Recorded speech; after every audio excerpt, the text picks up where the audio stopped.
All right, well, good morning and welcome. Welcome to the RIPA board meeting here on November 5th.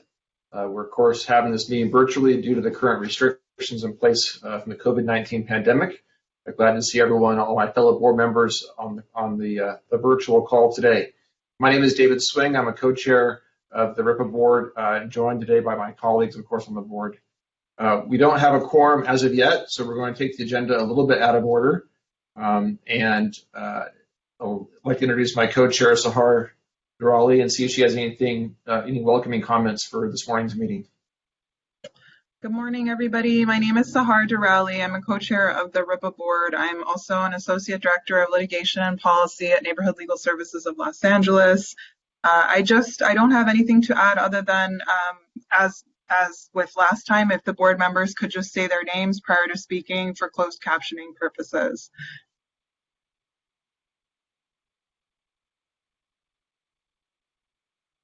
So at this point, okay. It looks like we're going to have to move on to the Department of Justice update. Since there is not a quorum, we cannot approve minutes. DOJ, would you please let us know when there is a quorum, or we can approve minutes after the break? Yeah, absolutely. Okay. I'm going to turn it over to Allison Elgar, but before I do want to make an announcement that we learned that Commissioner Stanley will be retiring from the CHP later this month, and we have already sworn in the new commissioner, who will be the new commissioner, Amanda Ray, and she was hoping to join us today, but wasn't able to because of, pressing law enforcement issues throughout the state. But we look forward to having her on the board at the December board meeting. So really want to thank Commissioner Stanley for all his work over the years, and wish him very well in retirement, because he most certainly deserves that. And now I'm going to turn it over to Allison. Hi, everyone. This is Allison Elgart from DOJ. Good morning and welcome to all of the board members and the members of the public. There are a few of us who are going to give brief updates from DOJ. The first is that, as you all know, you've received a draft of the report, and we're looking forward to getting everyone's comments and feedback on that today.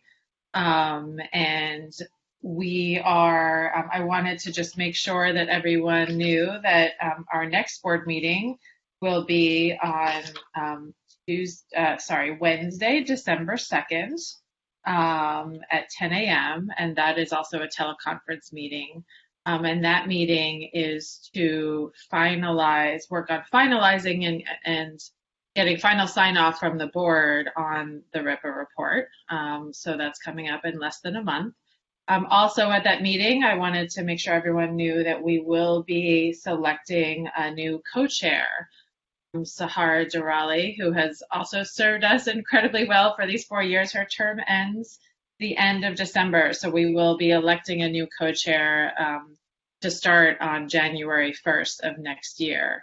So if any board members are interested in nominating anyone or interested in serving as a co-chair, you can email the DOJ team and let us know. But at that meeting, we will be selecting a new board co-chair to start next year. And with that, I will turn it over to Tanya Koshi, who is going to give a brief update on the regulations. Thanks, Allison. Again, this is Tanya Koshi. I'm going to just give an update about the AG's office's work on the proposed amendments to the AB 953 implementing regulations. And this will just be a quick summary. We'll have a substantive discussion about the proposed amendments with the STOP Data Analysis Subcommittee next week on Thursday, November 12th at 3 p.m.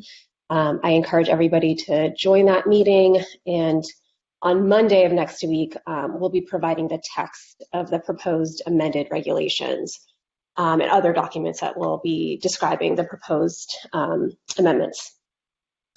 So just as some background, particularly for newer board members, AB 953 directed the AG's office to issue regulations that specify, among other things, the categories of information to be reported and standards for reporting that information. AB 953 also specified that the AG's office should consult with stakeholders, including the board, in preparing these regulations. And as Board Member Durali probably remembers, the initial round of rulemaking took place in 2017. And at that time, there was a understanding that we would at some point have to revisit the regulations to refine them. So since 2017, we've identified a number of fixes to the regulations. And the fixes that we've identified thus far are informed by board members, law enforcement agencies that have submitted stop data, those that have attended our trainings, community members, and academics, and including internal DOJ staff as well. And for the most part, the proposed fixes clarify existing reporting obligations. And just one example, and again, we'll go into this into more detail at the Stop Data Analysis Subcommittee meeting. One example is to revise the definition of custodial setting to include courtrooms as a form of a custodial setting. Existing regulations do not require officers to report interactions that take place in a custodial setting. So this proposed revised definition would make it clear to officers then that when they're remanding a person into custody from a courtroom, they are not required to report that interaction as a stop.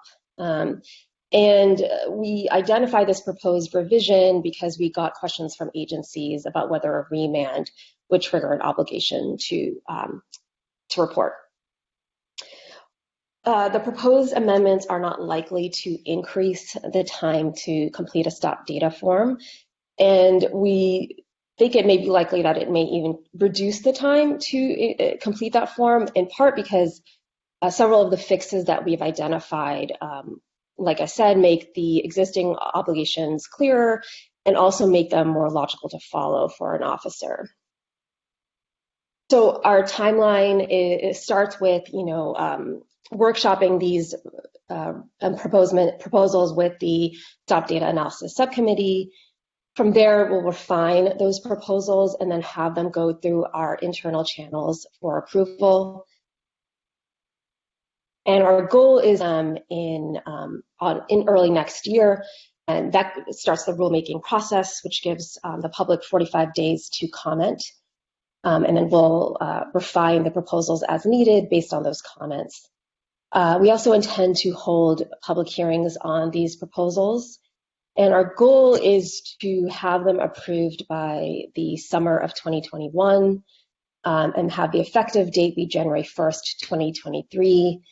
And between the approval date and the effective date, what we intend to do is for our IT department to update and test the stop data collection system and to give us sufficient time to train all of the reporting agencies on the approved regulation amendments. So that's just a quick update. Again, I encourage everyone to come to the meeting, the Stop Data Analysis Subcommittee meeting at 3 p.m. on November 12th. And I think I'll turn it now over to Kendall. I just want to announce that we do now have a quorum that Member Brown and Member Kajabi have, but I think we should maybe finish with the DOJ presentation if that's okay with you, and then do the minutes at that time. Yeah, that makes sense. Thank you. Hi, good morning. Oh, sorry. Hi, good morning. This is Kendall Nicklethwaite. I'm with the California Department of Justice. I'm here just to give a brief update on the AB 953 training. So this was a training we've developed in connection with the RIPA board to train officers on stop data reporting. Our hopes are that in giving this presentation, we can ensure uniform reporting amongst officers, as well as answer any questions for agencies that may be onboarding to reporting stop data. We began delivering this class virtually in October. We've given about 4 classes so far. About 100 to 110 officers have attended the 4 classes we've presented. And we have an additional 7 classes scheduled through the end of 2020. So far, for those remaining 7 classes, we have about 125 folks signed up for it. So we're really excited that we were able to launch this training. It will be a post-certified course, but right now we're presenting it to agencies who are interested in taking the training as soon as possible. So that's the update I have on the AB 953 training for the board. Thank you, Kendall. I think we'll turn it over to Anna to give a brief update. Lots of DOJ updates today, but trying to keep you all informed about everything. I think we'll turn it over to Anna for a brief update on the flyer about the RIPA board that you had all approved a few months ago and that I know we've sent you drafts of. But Anna has a brief update about that. Thanks, Allison. Good morning, everyone. I just want to share that we're continuing to act on increasing language accessibility for the board's work. You will have seen that we're now noticing all of the board's meetings with bilingual English-Spanish notices. And the approved outreach flyer has now been translated to 7 languages that will be shared with board members and available on the board's webpage. In Spanish, Chinese, Vietnamese, Tagalog, Korean, Punjabi, and Haitian Creole. And we hope that this will help us to engage with the language diverse Californians in our state in the work of the board.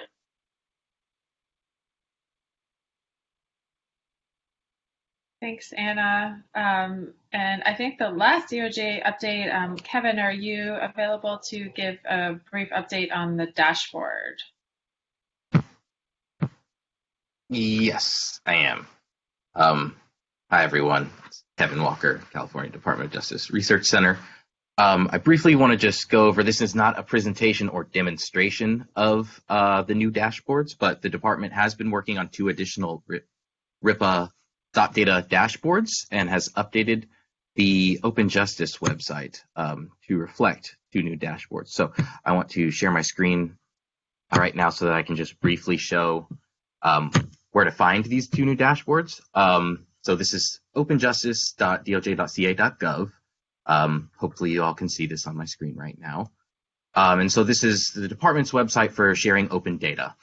And on this website, there are a number of different dashboards. Previously, at the Stop Data Subcommittee meeting earlier this year, one of our analysts, Tiana Osborne-Gauthier, went over this dashboard here, which is a RIPA Stop Data dashboard, where members of the public and law enforcement agencies can look at various elements of the stop data and actually filter the criteria, and all of the graphics will change to reflect different filtering criteria. And so what the department's done is actually move forward with 2 additional dashboards that are based on RIPA stop data and publish 2 updated dashboards in addition to the original RIPA stop data dashboard. So the first one being a short dashboard that displays RIPA data for stops that occurred on K-12 public school campuses that were stops of students. And so there's a dashboard that looks specifically at stops of that occur within that context, and that's a new dashboard. And then also there's a second new dashboard, and of course you go to the data exploration tab and then you can view all of the different dashboards that are available there. And then the second one is a search and search yield rate or search discovery rate dashboard. And so this goes over information specific to searches, as well as discovery of contraband or evidence for searched individuals, and then the results of stops where officers conduct searches. And so these are 2 new dashboards that are available on openjustice.doj.ca.gov. We're hoping, of course, this isn't a presentation of exactly everything that's in them. We're short on time today. And so our hope is that RIPA board members can, in the next few days, take a look at these new dashboards if they'd like to. and send any feedback that they may have about the dashboards to the ab953@doj.ca.gov email address, because the department is planning on making updates to the dashboards here in the near future, and then publishing new dashboards that would reflect the 2019 data at a time that coincides with the release of the RIPA board's report at the beginning of next year. So yeah, with that, there are 2 new dashboards. Hopefully people have an opportunity to take a look at those. We're hoping that those will provide members of the public as well as law enforcement agencies with some additional tools to look at the RIPA stop data for people who may not be able to work with the large data set itself. So that's all I have for the update on the dashboard end. So we hope to receive some feedback. Thank you all. Thanks, Kevin. This is Allison again. We will put a link in the chat to that for public to view it. And we can also, for board members, we can send you a link so that you can respond and let us know if you have feedback. And I think that is it for now. I know I just got a message that there are some board members still trying to sign on. But it looks like we do have a quorum. And so I do have one item. Okay. Sorry, Tony, Yes. if you don't mind unmuting your video. I wanted to introduce the board to our newest member of the DOJ team, Anthony Jackson. Tony, he goes by Tony. Tony has come to us, and we're very grateful to have him. He's jumped right into the report writing, and Tony has a BA in journalism from Missouri State University. He has a master's in public policy from the University of Missouri, and he also has a JD from Washington University School of Law. Tony will be working as a senior legal analyst on the RIPA team, and we are very pleased to have him here. And I just wanted to introduce you all to him so that you could say hello. And normally you would get to meet him in person, but I just wanted to make sure that you met him today. And Tony, if you just want to say hi or anything, he's been actively working on all of this. And so I just wanted to make a point of welcoming him to our team. Good morning, everyone, and thank you, Nancy. It's really a pleasure to be a part of this effort. Really proud and really excited with the work that you guys have done prior to me joining, and I'm really excited to be a part of the work that we'll be doing going forward. So, thank you.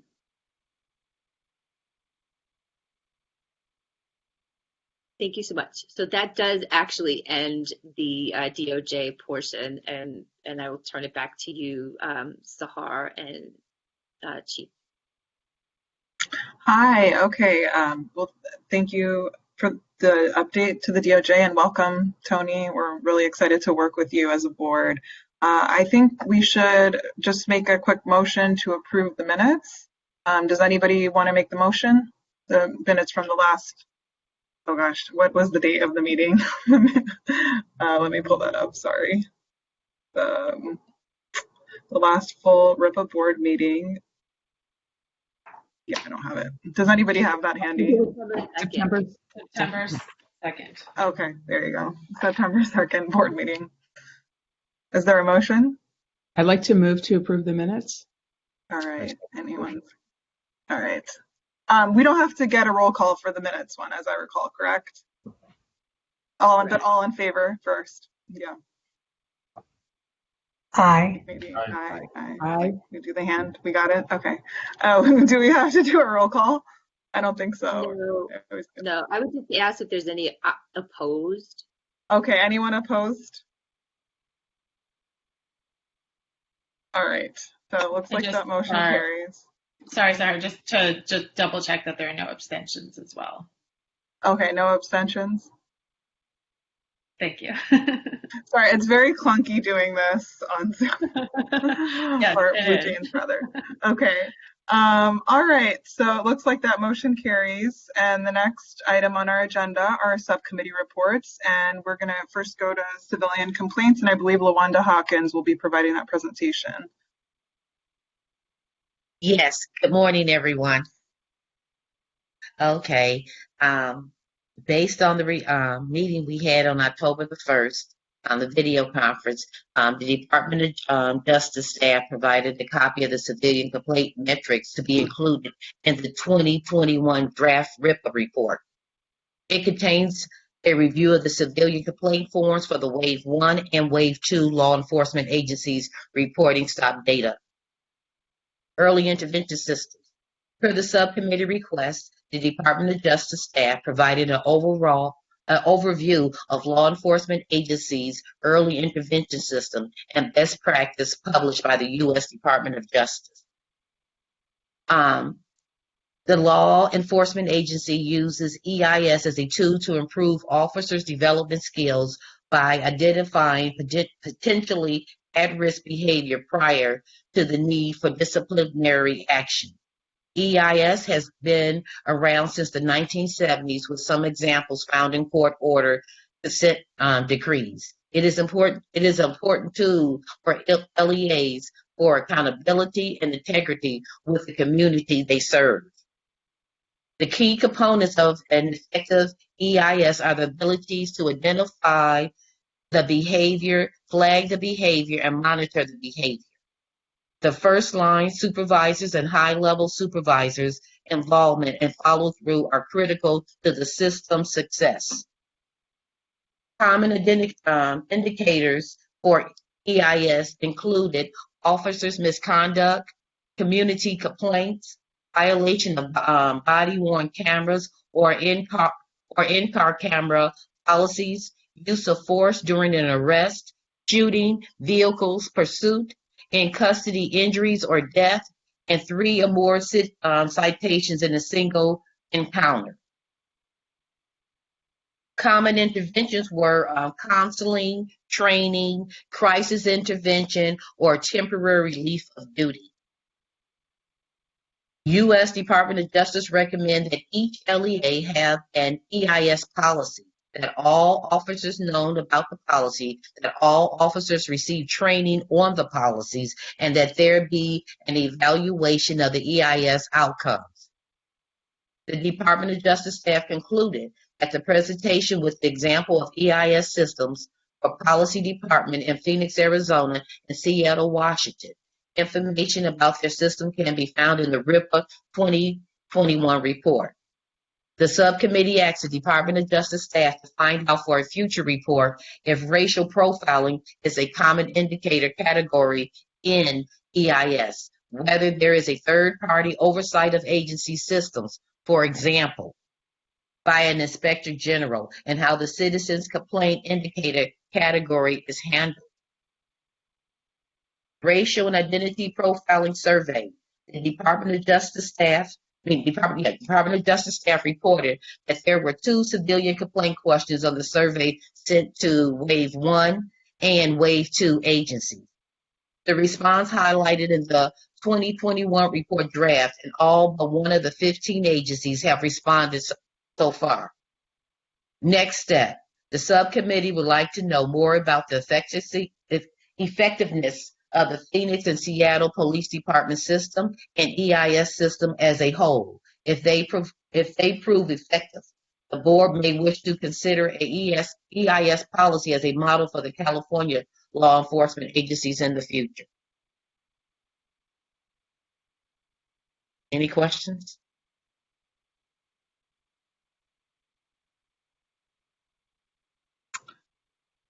It looks like nobody has any questions. We'll give everybody 2 more seconds. All right, the next subcommittee report we have on track is state and local policies. Could Board Member Ochoa give the presentation? Yes, thank you. This is Melanie Ochoa. So at our September 30th meeting, there was a presentation by the DOJ on survey results from Wave 1 and 2 agencies. 13 out of 15 agencies responded to the survey. And some high-level results from the survey was the recognition that about 92% of agencies have incorporated board recommendations into their policies and practices. About 78 reviewed the RIPA stop data with staff in some form or another. 38% use RIPA stop data to hold staff actually accountable. 100% have bias-free policing policies. About 69% do some analysis of their own on RIPA stop data. And on the survey data, board members responded that they wanted a little bit more detailed information on how responses to officer level data works in practice, and that a deeper dive into that data might be worthwhile to have in coming years. There was also a presentation by the DOJ on department accountability. And while we had initially hoped to be able to present a model accountability kind of program policy, the subcommittee really, in the research, they didn't find any single policy that really was clearly ensuring accountability, but there were elements that are useful or to ensure that accountability does occur. And so they did a presentation of 10 different concept areas, which have been incorporated into the draft report that can be the foundation of a good accountability system. And on the model accountability systems, the board also asked the report to include discussion of vetting the social media of candidates prior to hiring to ascertain whether there's ties to white supremacist organizations, to be able to better exclude more purposeful discrimination, obviously, identifying which agencies are kind of doing the opposite of what we want with AB 953 data, which is excluding them explicitly from performance evaluations by policy. We wanted them to do a deeper dive into the discipline ranges to ensure that there was less discretion on the substantive messages are being given around the discipline that is being put forth for, let's say, violations of the public's rights and anti-bias policies versus more administrative violations, and a deeper dive onto the selection process for civilians and accountability systems, because we have seen in practice those processes can be limiting and have actual significant impact on the effectiveness of those accountability systems. For the 2021 annual report contents, suggestion was that there be more explicit language around prohibitions of racial profiling, the necessity of reasonable suspicion to detain as the primary function of any stop, and around clearer and deeper understandings of how racial bias exists and how it manifests in various ways in police conduct, to really give more of a clear demonstration to officers and maybe allow them to reflect more on their own conduct and see how it's coming forth in both the demeanor in which they interact with people of different races or other different identities, and as well as the actions that they take to them. So those were the primary points from our meeting. Are there any questions for Board Member Ochoa or the rest of the subcommittee?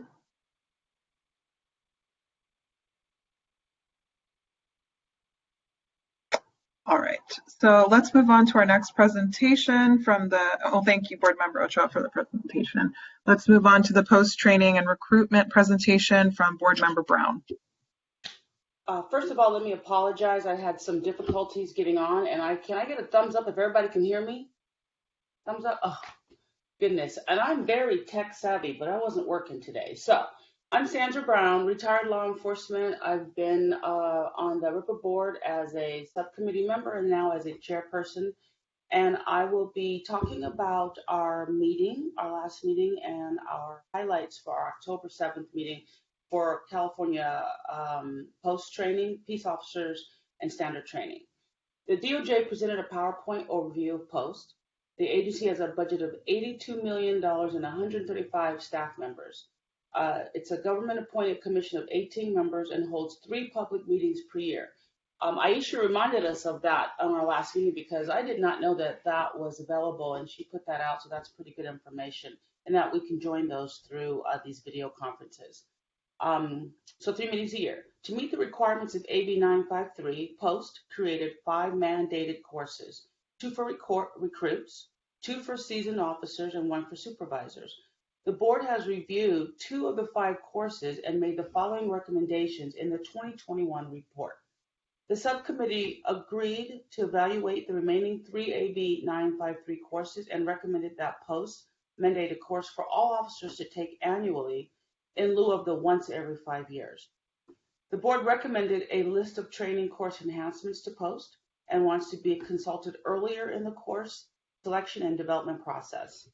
The board also requested that post explore developing a tracking system that follows the impact of racial and identity training taken by officers throughout their career. Finally, the board raised the possibility of conducting a literature review of studies to determine the actual impact of implicit bias on officer behavior. Number 2 out of that meeting that we take away was law enforcement recruitment and hiring. The DOJ staff made a presentation of studies reviewed on the impact of diversity in law enforcement. This is in preparation for future work by the board to consider best practices in recruiting and hiring. Our recruiting conversation on October 7th was amazing. I enjoyed it, and I look forward to working with Post and the Department of Justice on those issues for recruiting. We've got to change the way we recruit. There was a list of studies which were provided by the board, and a few topics were highlighted. Whether to teach implicit bias and explicit bias in police organizations, including affiliation of officers with groups engaging in discriminatory behavior, culture shifts when there is a diverse representation of officers of different backgrounds in law enforcement or in large numbers in law enforcement agencies. Another bullet point: studies showing that women officers help break barriers in agencies, are better able to neutralize escalating situations, and less likely to use excessive force than male officers, yet more are found in administrative jobs. Another bullet point: studies discussing how organizational socialization and pressure to conform can strip people of color of their racial identity to the point where they identify as an officer first. There may be a threshold number of representative officers of color in an organization, a critical mass that can serve to prevent this from happening. Another bullet point: there was a discussion by the board on these studies. Board members raised other areas of interest, including the treatment by law enforcement of family members as suspects in a crime scene rather than victims, a possible need to survey current Black officers to find out how they feel about their organizations, and the role of union influence in law enforcement culture and policy. The board looks forward to learning more about these studies and best practices. And thank you for giving us this opportunity to highlight the highlights. Are there any questions on peace officer standard and training that's available for law enforcement in California? Questions? Thank you, and thank you for your patience in me trying to get on this thing. I feel like we should adopt your thumbs up system for motions while we're on BlueJeans. Way more efficient. I use that when I'm training, and that's if I have 35 people on, I can't hear from everybody, so I said, give me a thumbs up. Thank you. Brilliant. We're going to use that from now on. Okay. The next subcommittee we are looking for a report on is calls for service, and board member Sierra will be giving that. Good morning. Thank you, Sahar. This is Angela Sierra with the California Department of Justice. So our subcommittee on calls for service met on October 6th, and here are some of the highlights of that meeting. Our Department of Justice staff gave a presentation on the proposed subcommittee section for our annual report. And the proposed content for the calls for service section of the report, as you have seen, has two main topics or themes. The first is bias by proxy and responding to bias-based 911 calls. And then the second topic is calls for service in response to a mental health related crisis. So as to the first topic, bias by proxy, during the presentation, we discussed responding to incidents involving bias by proxy and found that there is a need for expanded training for both dispatchers and officers in how to address these type of calls. And we discussed how the expanding training recommendations, in our view, should include developing training on how to assess when a bias-based call comes in, and also how to diffuse or de-escalate these type of calls. As a subcommittee, we found that educating the bias-based 911 callers will likely be essential to preventing future bias-based calls and also providing healing for our communities that are impacted by these type of calls. So in the meeting, we discussed a study that came out of Stanford University that was done in conjunction with Nextdoor, which is a neighborhood watch phone app. And they developed a proposed 3-step protocol. And basically it's, if you see something suspicious, say something specific in response to handling a bias-based report.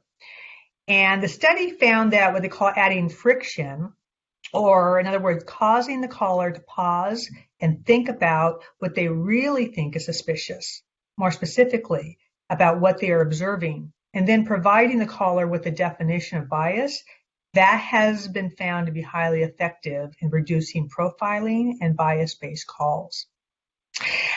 During the meeting, we also discussed the concept of restorative justice in this area and how to address the harm caused by these type of incidents. And those working in this area have explained that restorative justice is best accomplished through what they call cooperative processes that allow all willing stakeholders to meet, although other approaches are available when that is impossible or inappropriate, for example, maybe involving a child. This process has been seen that can leading to transformation of people, relationship, and communities.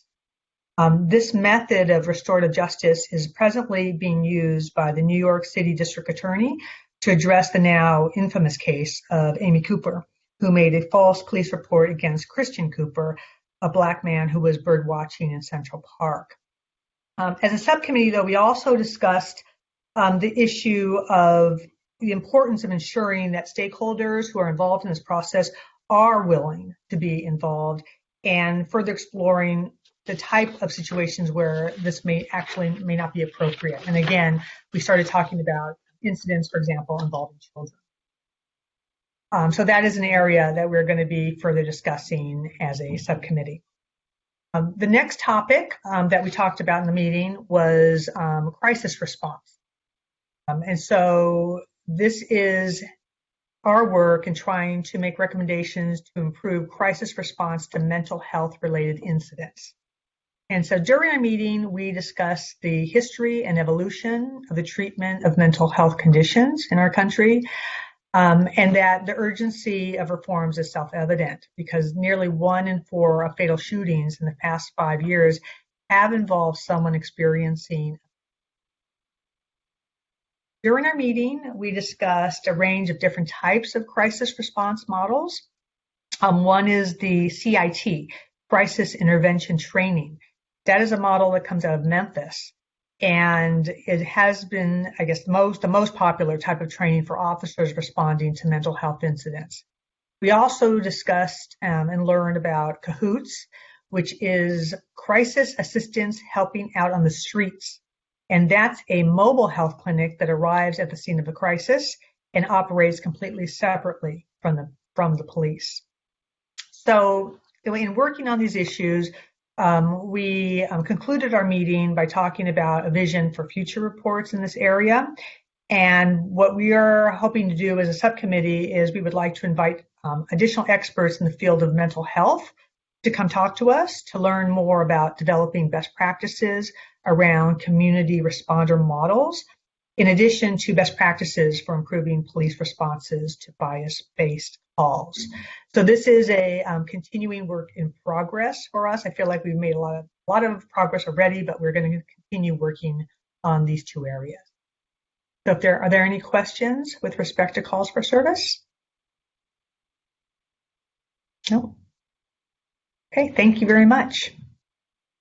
Thank you. Our next presentation will be from Board Member Raphael on the Stop Data Subcommittee meetings. Well, good morning, everybody. Steve Raphael from UC Berkeley. The Data Subcommittee met on October 8th, and we covered basically 3 topics. We spent a fair amount of time discussing possible suggested changes for the upcoming stop data regulation fix review, and we will have another meeting next week where we're going to discuss that in greater detail.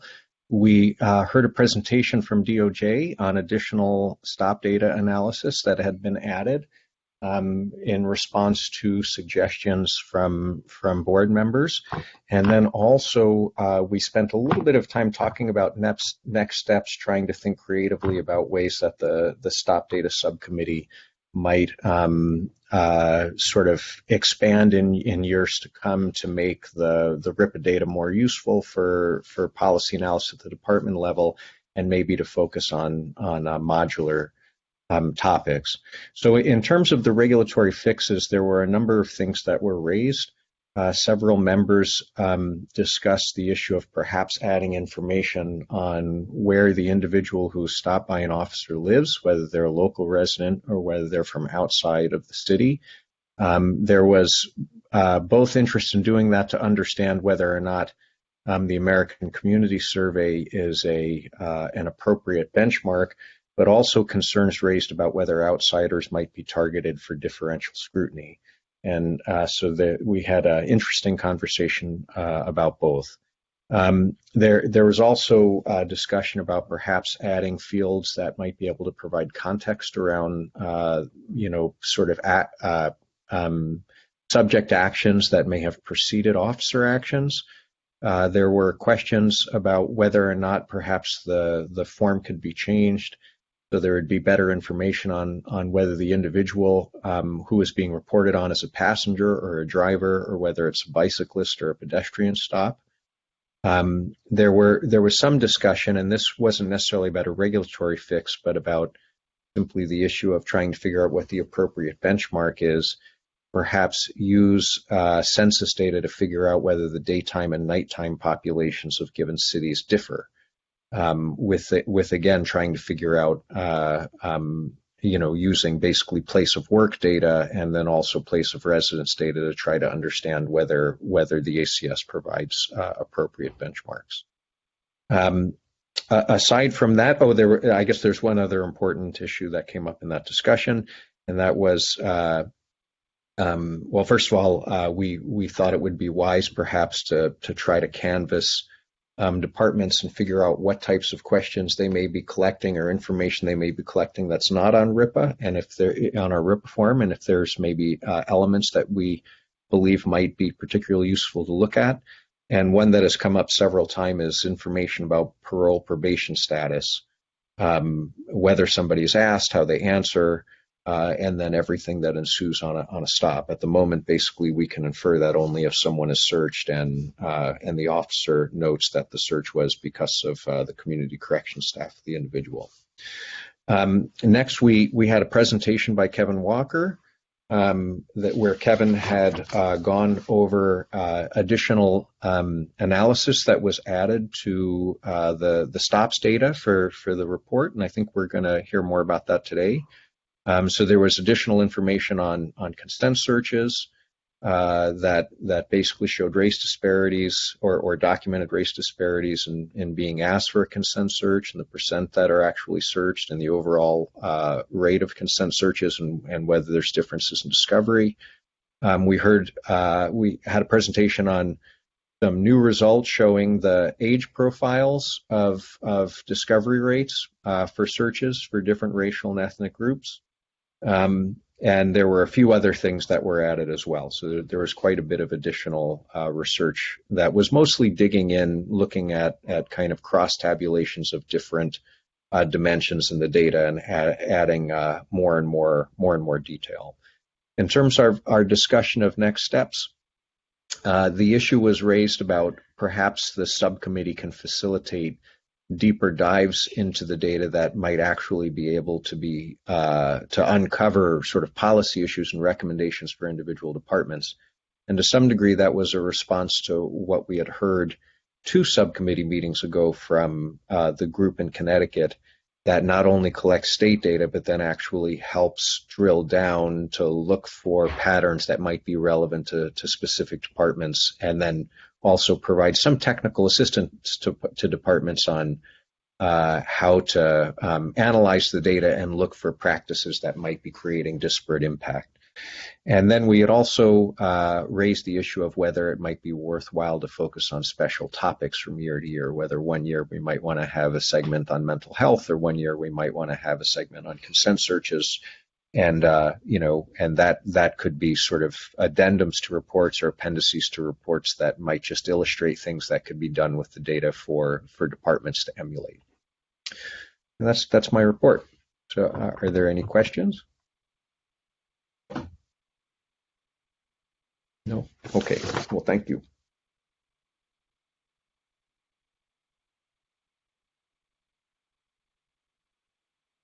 I believe, is Kevin Walker going to be making a presentation at this time, or am I wrong? No, that's right. Okay. Yeah, hi, this is Kevin Walker again from California Department of Justice Research Center. So thank you, Dr. Raphael, for going over much of what we went over at the Stop Data Subcommittee meeting. What I'll briefly do here, I don't have a large presentation because I know that we're short on time. We want to offer as much time for discussion of the report and have less time of department staff talking about report content. But I do briefly want to, for people who weren't able to make it to the Stop Data Subcommittee meeting, briefly run through some of the new content that's been added to the report since we last met as the full board in September. And so I'll do that briefly, and hopefully members were able to review this prior to the meeting, but I'm going to cut my video and then share my screen. Screen sharing. So I'm going to open up the draft report that was shared. Anna, thank you for sharing that link in the comments of the presentation here. So, and the new content for the Stop Data Subcommittee section that wasn't discussed in the last full board meeting starts on page 51. And there were 3 sections that were added, as Dr. Raphael went over. The first section that was added was a section that breaks down another intersection of 2 identity types, that being race and ethnicity and age. And so as Dr. Raphael touched upon here, what we do in this section is look at both search rates by race and ethnicity broken down by different age categories. And then we also look at discovery rates. And generally what we see here is that search rates are higher for individuals who officers perceive to be younger and generally decrease with age. However, we see above that there is variance in search rates even within the same age groups amongst individuals of different race and ethnicity categories. And so we see here that Black individuals have significantly higher search rates regardless of which age range that the stopped individual falls within. And we see here Stop Data Subcommittee members will note, hopefully, that we did change this figure here so that it's scaled so that it starts at 0 on the y-axis. We've changed that in all the figures in this section. That was definitely a recommendation of board members at that Stop Data Subcommittee member. So that's reflected here. And then we see that discovery rates are differences are much less pronounced than they are for search rates, and generally the discovery rates are closest at younger ages, despite that being where the largest differences in search rates are. And so despite some groups being searched at higher rates at younger ages, generally speaking, discovery rates tend to be roughly comparable. And so we added in some different graphics here as well after the subcommittee meeting that would look at the confidence interval for some of these graphics as well. And so next, we added a section, the second out of the 3 new sections is the consent search and discovery rates. And in this section, we focus on looking at searches where the basis that the officer provided for conducting the search was consent, that the person consented to the search, and that the main focus also is on searches where the only basis provided by officers was that the person consented to the search. So there was no other basis, such as the officer conducting a search because a K-9 detected something in conjunction with the person consenting. And so in this section, we go over the rate at which officers asked individuals for consent to perform a search and how that varied by race and ethnicity. as well as the rate at which individuals from different race and ethnicity categories were searched for consent only. And here we see that Black and Hispanic individuals had the highest rates there. That'll become relevant as well as we move down here. And then we also performed this search discovery rates for consent-only searches. And here we see that the two groups of individuals, race ethnicity categories that had the highest rates of having searches conducted for consent-only also had lower consent-only search discovery rates than white individuals here, as well as other groups. But these two groups were asked at the highest rate as well, and had some of the lowest.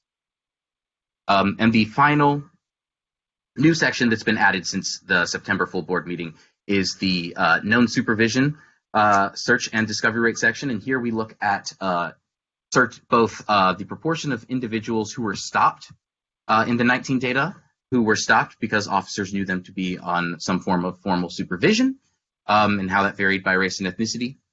We then looked at the proportion of stopped individuals from each race ethnicity category that were searched, where the only basis provided by officers was that the person was on supervision.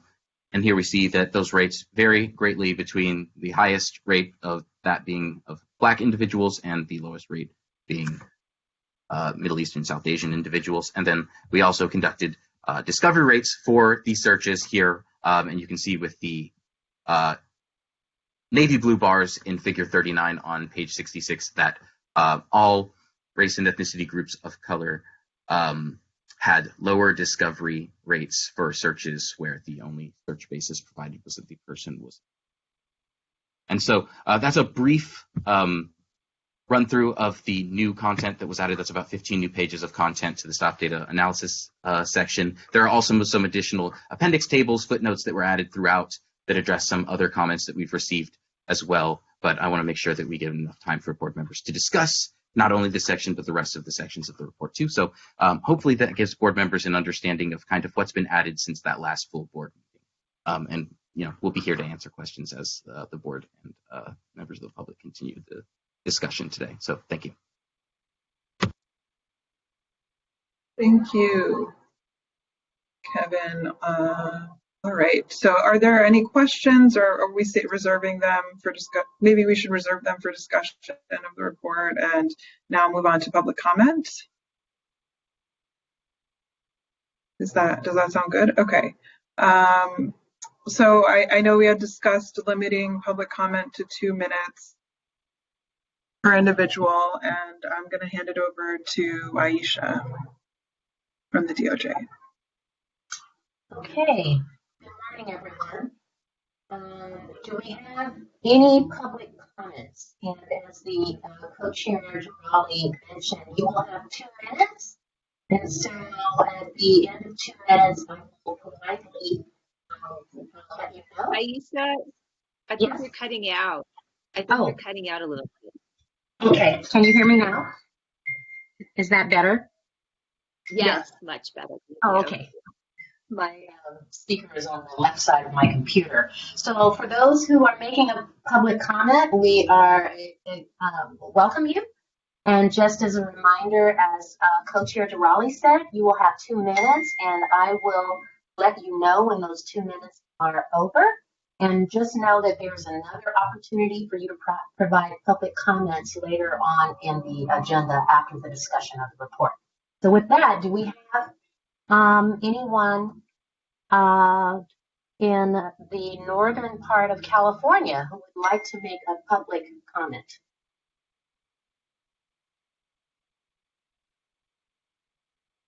Aisha, they need to, if they're in the meeting, they need to raise their hand in the chat.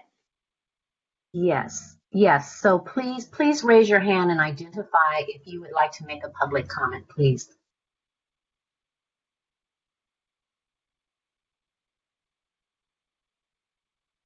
If I don't. So I just accepted Michelle Wittig. You're up first, and you should be unmuted if you'd like to go ahead and speak. Next up, we have Ava Bitran. Okay. Thank you, Corey. Great, Okay. thank you. Hope you're able to hear me. It's Michelle Wittig from the Santa Monica Coalition for Police Reform. Just wanted to make a suggestion based on the very informative report that Kevin Walker just gave, connecting the search rates, the consent to search rates, and the discovery rates. I'm hoping that in the actual report, some narrative that states the logical implications of the findings will be helpful to the reader. I'm not talking about subjective interpretation, but rather just connecting the dots for the individual reading the report. That'd be really helpful. Thank you.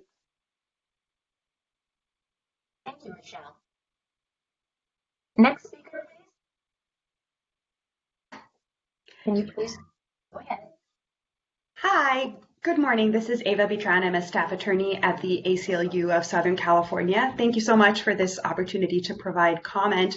And thank you as well to the DOJ for presentation on the changes in the report or the additions to the report. We have stressed in previous comment that we really think age intersectionality is so critical, so we're glad to see that in this report. We're also thrilled to see the analysis of consent searches.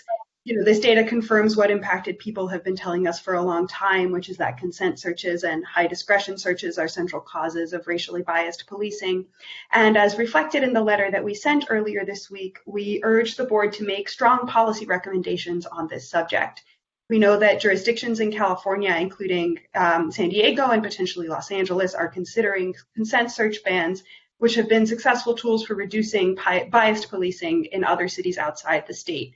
And strong recommendations from the board could go a long way toward achieving this aim. And the same is true regarding supervision, so thank you as well for the focus on that. Beyond this, I'd like to just reiterate briefly the 3 points that we made in the letter that we sent to the board earlier this week. The first is, again, given the board's privileged position and voice on these issues, we urge you to strengthen and make strong policy recommendations, including around consent searches. The second is, as much as possible, to disaggregate department-level data so that law enforcement agencies who do not do their own analyses or do not do them as thoroughly as the department can really see what's going on an agency level. And finally, we are interested to see how the department and the board will handle the data for this year during the pandemic and kind of what analytical metrics might come out of seeing how policing changed, how identity-based, information may come out differently, and so we'd be curious to see how that might happen in the coming years. So thank you so much for the opportunity, and have a good day. Perfect. Thank you so much. Are there any more folks who would like to make a public comment? Please raise your hand.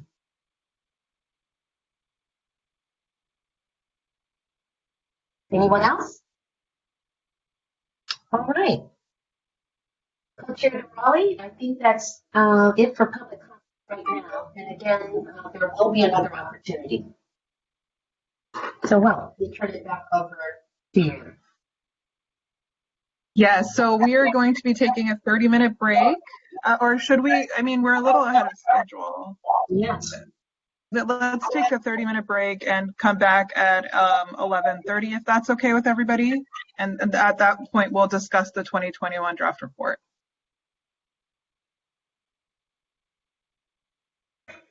Okay, great. All righty, we'll see everybody back at 11:30.